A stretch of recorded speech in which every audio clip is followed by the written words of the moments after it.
Hello guys, स्वागत है आपका वाउच क्लासेस में। मेरा नाम है गौरव अग्रवाल। मैं आपको पढ़ा रहा हूँ राजस्थान, और हम ये क्लासेस जो चल रही हैं वो राजस्थान ज्योग्राफी की चल रही हैं। इसमें हम पढ़ रहे हैं राजस्थान के भौतिक प्रदेश। पिछली बार भी मैंने पिछले वाले लेक्चर के लास्ट में ओवरव्यू दिया था कि कैसे कैसे डिवाइड किया गया है। बेसिकली 4 पार्टों में डिवाइड किया गया है। इधर ये वाला आता है मरुस्थलीय प्रदेश, फिर बीच में अरावली 2 पार्ट में डिवाइड करता है राजस्थान को। फिर आता है पूर्वी पठारी प्रदेश जो कि एक उपजाऊ प्रदेश है। ठीक है, 1 2 3 4, ठीक है, 4 पार्टों में डिवाइड हो गया। ये वाला पार्ट कौन सा पार्ट है?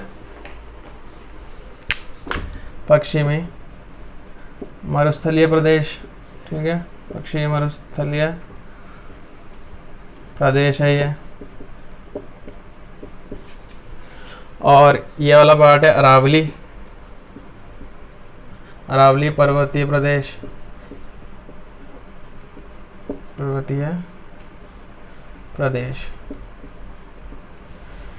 इधर वाला पार्ट है पूर्वी मैदानी प्रदेश,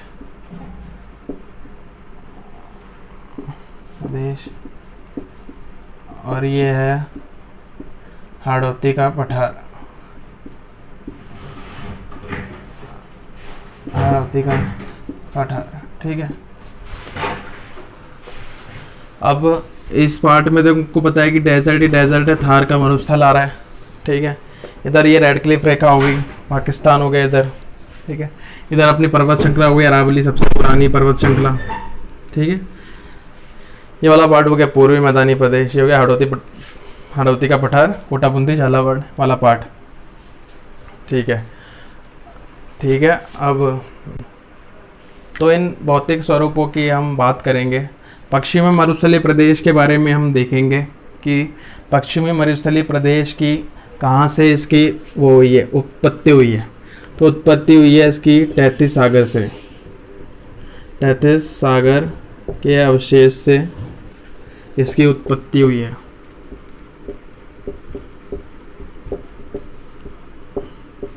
और कौन से युग में इसकी उत्पत्ति हुई है? नियोजोइक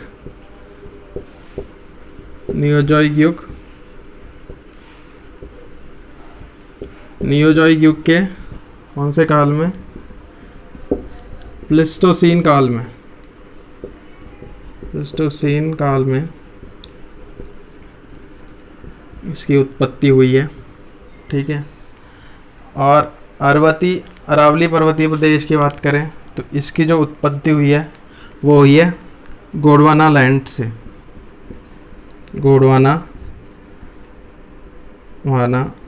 इसकी उत्पत्ति हुई है।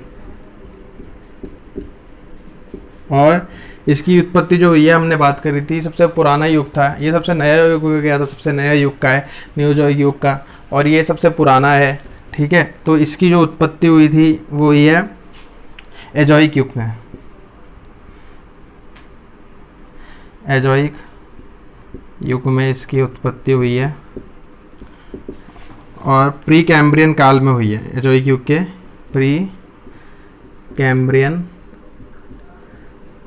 काल में इसकी उत्पत्ति हुई है। ठीक है, तो हमने बात करी पश्चिमी मरुस्थलीय प्रदेश की और अरावली पर्वतीय प्रदेश की। अब जो ये पूर्वी मैदानी प्रदेश है, इसकी उत्पत्ति कैसे हुई है? गंगा और जमुना के द्वारा लाई गई मृदा से,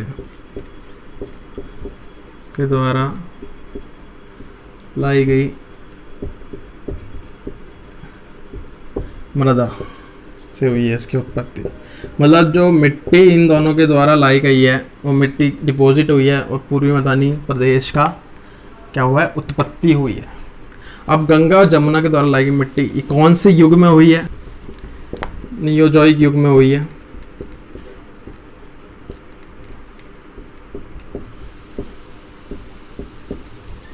और नियोजोइक युग में इसकी प्री कैम्ब्रियन काल में हुई है, प्री कैम्ब्रियन नहीं, प्लेस्टोसीन काल में हुई है।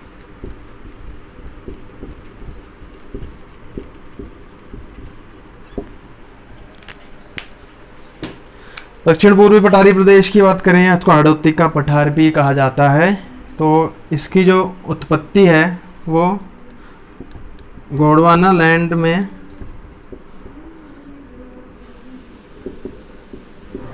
ज्वालामुखी क्रिया से हुई है।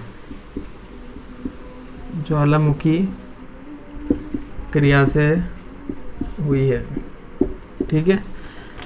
कौन सी युग में हुई है? मीसोजोइक युग में हुई है। मीसोजोइक युग में हुई है इसकी उत्पत्ति। और मीसोजोइक युग ने कौन से काल में? क्रिटेशियस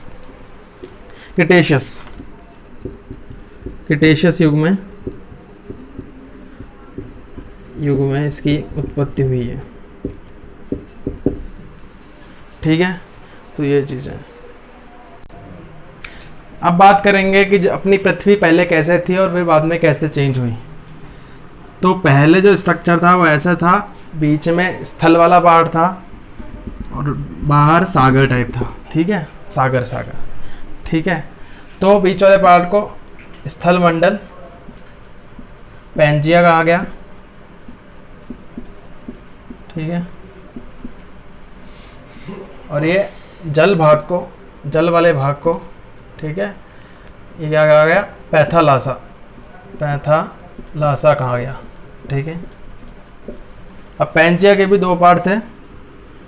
उत्तर वाले पार्ट को उत्तर पैंजिया कहा गया, उत्तर पैंजिया, और नीचे वाला पार्ट दक्षिण पैंजिया, ठीक है, दक्षिण पैंजिया।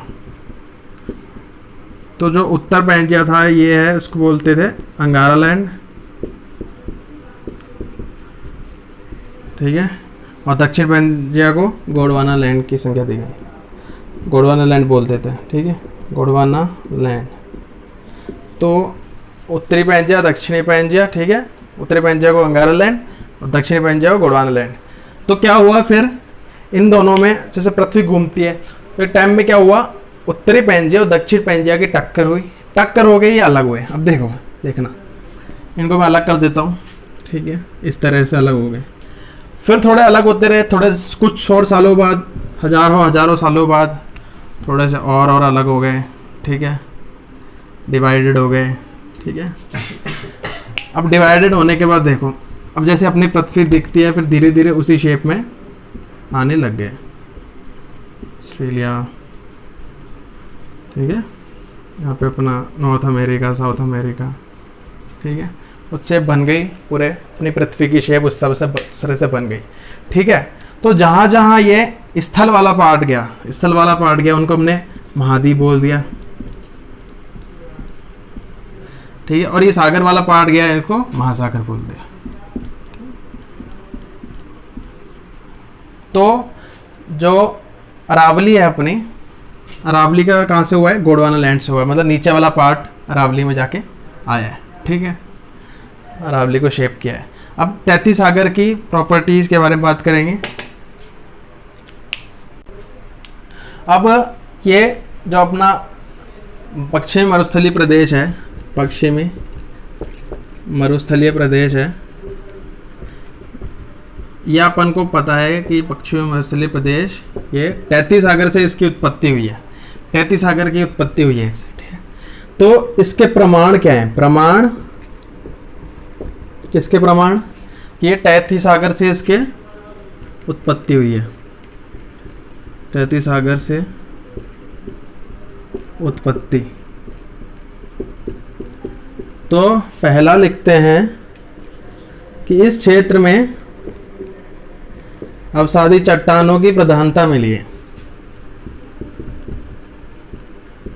इस क्षेत्र में अवसादी चट्टानों की प्रधानता मिली है, ठीक है। और इसमें जीवाश्म खनिज पाए गए हैं, क्षेत्र में जीवाश्म खनिज पाए गए हैं, जैसे कि जीवाश्म खनिज कैसे? कोयला, पेट्रोलियम, प्राकृतिक गैस, ठीक है, ये पाए गए हैं। ठीक है, पेट्रोल तो आपको पता है कि जो पेट्रोल वाले प्रोडक्ट, कोयला, ये उसी पश्चिम मरुस्थलीय पार्ट में मिलते हैं, बाड़मेर, जैसलमेर, उन्हीं के आसपास वाले पार्टों में मिलते हैं। ठीक है, तो इसमें जीवाश्म पाए गए हैं, जीवाश्म खनिज पाए गए हैं। तीसरा ये है कि में खारे पानी की झील पाई गई है। जैसे कि आप पिछोला देखें, पिछोला झील बोलें, और पिछोला झील बोलें, और ताल छापर झील भी है, ठीक है, चूरू में। फिर आप पचपदरा झील बाड़मेर की बात करें,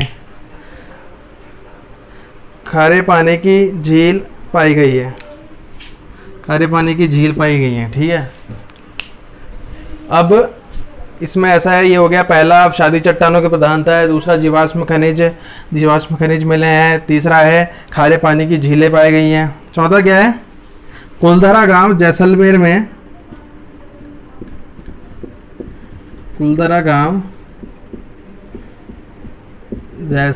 में मछली के अवशेष मिले हैं, मछली के अवशेष मिले हैं इसमें। ठीक है, और पांचवा पॉइंट है कि आकल गांव जैसलमेर में जुरासिक पार्क के वनस्पति के अवशेष मिले हैं। जुरासिक पार्क कौन सा वाला भाई साहब? ये वो वाला पार्क, ये वाला काल है जहाँ पे मांस खाने वाले लोग ने ऐसे, मतलब डायनासोर मिले थे बेसिकली। ठीक है, ऐसे जीव थे जो मांस खाते थे, मांस खाने वाले जीव, भयंकर बड़े जीव मिले थे। ठीक है, तो उनके जो वनस्पति थे वहाँ के, उनके अवशेष मिले। भयंकर चीज़ है भाई साहब, समझ आ रहा है ना? उसके अवशेष मिले हैं।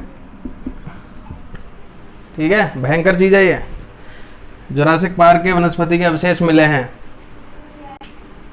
तो अब भाई साहब पढ़ेंगे थार का मरुस्थल। ठीक है, 2 पार्ट में लिख दें, कोई दिक्कत बताओ? कोई दिक्कत नहीं है ना? भारत में एक तो, और एक पाकिस्तान में भी है कुछ पार्ट इसका। ठीक है, भारत में ज़्यादा पार्ट है। भारत में है इसका 85%, पाकिस्तान में है 15%। 85% 1,70,000 किलोमीटर स्क्वायर। ठीक है, इसमें 30,000 किलोमीटर स्क्वायर। ठीक है, थार का मरुस्थल। इस 85% में 60% तो भाई साहब राजस्थान में ही होता है, राजस्थान में ही है। और जो 25% है, ये बची हुई जगह में है। जैसे कि अपना हो गया गुजरात, ठीक है, पंजाब, हरियाणा का सह क्या यहाँ कोई नहीं सह? ठीक है, हरियाणा आए मने थोड़ी 60% हो गया पाकिस्तान, 25% हो गया गुजरात, पंजाब, हरियाणा। ठीक है, तो ये राजस्थान वाला पार्ट है, ये है मरुस्थल वाला पार्ट। ठीक है, इसमें 40% जनसंख्या निवास करती है। 60% में 40% निवास करती है, कम निवास करती है। तो यहाँ का घनत्व क्या है? कम है। पश्चिम मरुस्थलीय रीजन की बात करूँ, घनत्व क्या हो गया? घनत्व कम हो गया। ठीक है, पश्चिम मरुस्थलीय रीजन का। लेकिन अभी मैं बोलूँगा कि इसमें विश्व के मरुस्थलों में इसकी जनसंख्या सबसे ज़्यादा है विश्व के मरुस्थलों में। क्यों भाई? अभी तो घनत्व कम बोल रहे हो, फिर बोल रहे हो विश्व में बोल रहे हो कि सबसे ज़्यादा है मरुस्थलों में जनसंख्या। तो भैया मरुस्थलों में बोला है, जब मरुस्थलों की बात कर रहे हैं तो अपन तो सिर्फ मरुस्थल देखेंगे विश्व के, सहारा, अटाकामा, ठीक है, उसकी बात करेंगे। हाँ, तो उसमें मरुस्थल में जनसंख्या ज़्यादा बताऊंगा मैं भी, ठीक है। लेकिन अगर वैसे बात करेंगे इसमें लोग कम कहते हैं दूसरी जगहों के हिसाब से, राजस्थान को ओवरऑल मान के उसकी बात करेंगे तो बोलेंगे कि कहाँ पे जनसंख्या यहाँ पे पश्चिम में कम रहती है।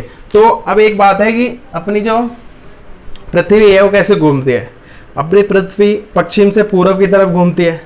तो पश्चिम से पूरा जब घूमती है, पहले ये जब अंगारा लैंड गोंडवाना लैंड में टक्कर हुई थी, ये डिवाइड हुए थे, फिर ये घूमती अपने कैसी है पश्चिम से पूर्व की तरह घूमती है, तो सारा पानी आ गया वो पूर्व की तरह का आ गया और पानी वाला पार्ट, और जो ये महाद्वीप वाला ये जो 33 सागर वाला पार्ट है ये पश्चिम में रह गया, ठीक है। तो जितने भी मरुस्थल हैं ये पश्चिम में पाए जाते हैं, जैसे कि आप अफ्रीका में सहारा डेजर्ट की बात करो, अटकामा डेजर्ट की बात करो, ठीक है, यहाँ पे अपने थार डेजर्ट की बात करो, ये पश्चिम में पाए जाते हैं महाद्वीपों के, ठीक है। तो ये महाद्वीपों के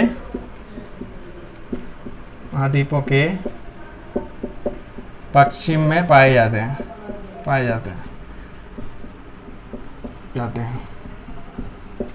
ठीक है। अब एक थार के मरुस्थल के एक छोटी टाइप स्टोरी टाइप समझ लो कि बेसिकली पांडव जो लोग थे अपने, पांडव जो थे, कौरव पांडव लड़ाई कुरुक्षेत्र याद है ना। तो पांडव यहाँ पे आए थे वनवास काटने इस थार के मरुस्थल के आसपास। यहाँ पे कामाख्या जंगल है, वहाँ पे आए थे वो। तो इसका थोड़ा हिस्टोरिकल सिग्निफिकेंस भी है पहले का कि पांडव आए थे, ठीक है, वहाँ से हस्तिनापुर से आए थे और यहाँ पर कामाख्या जंगलों में इन्होंने अपना वनवास बिताया था इस तरह से। तो पांडव यहाँ पे रहे थे। तो अपन को ये ध्यान रखना है थार मरुस्थल का, इसका राजस्थान में कितना है, ठीक है, पाकिस्तान में कितना है, ठीक है।